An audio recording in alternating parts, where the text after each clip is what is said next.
මං අද වීඩියෝ එකෙන් ඔයාලට අරන් ආවේ ඔයා ඉන්න මූඩ් එක මොකක් වුණත් ඔයාගේ මයින්ඩ් එක රිලැක්ස් කරන්න පුළුවන් ලස්සන ජර්නල් එකක් හදන්නේ කොහොමද කියලා ඔයාලට අයිඩියා එකක් දෙන්න. ඔයාලට මම මීට කලිනුත් වීඩියෝ වලදී කියලා දීලා තියෙනවා විනාඩි 45කට වඩා එක දිගට පාඩම් කරන්න එපා කියලා. මොකද එක දිගට පාඩම් කරන දේවල් ඔයාගේ මොළයට දරා ගන්න හරිම අමාරුයි.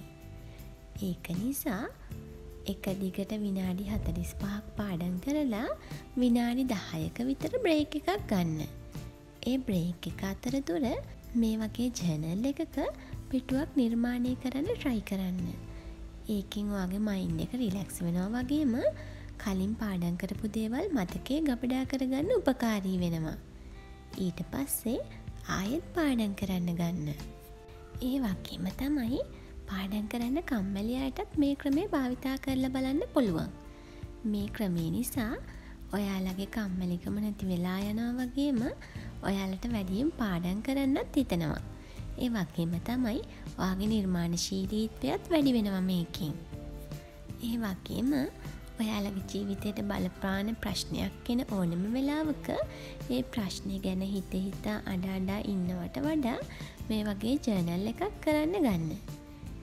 ඔයාලගේ ප්‍රශ්න දුක අමතක වෙලා මනස නිරවුල් කරගෙන සංසුන් කරගන්න මේක ගොඩක් උපකාරී වෙනවා.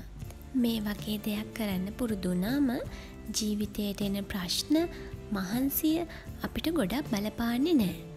ජර්නල් එකක් නිර්මාණය කරන කෙනෙක්ට ජීවිතේ මොන ප්‍රශ්නයාවත් ජීවිතේ කවදාවත් සියදිවි හානි කරගන්න හිතෙන්නේ නැහැ. ඒ වගේම තමයි එයාලා කවදාවත් මානසිකව වැටෙන්නේ නැහැ. එයාලගේ මේ නිර්මාණාත්මක හැකියාව වැඩි වෙන්න එයාලා ගොඩක් ශක්තිමත් වෙනවා.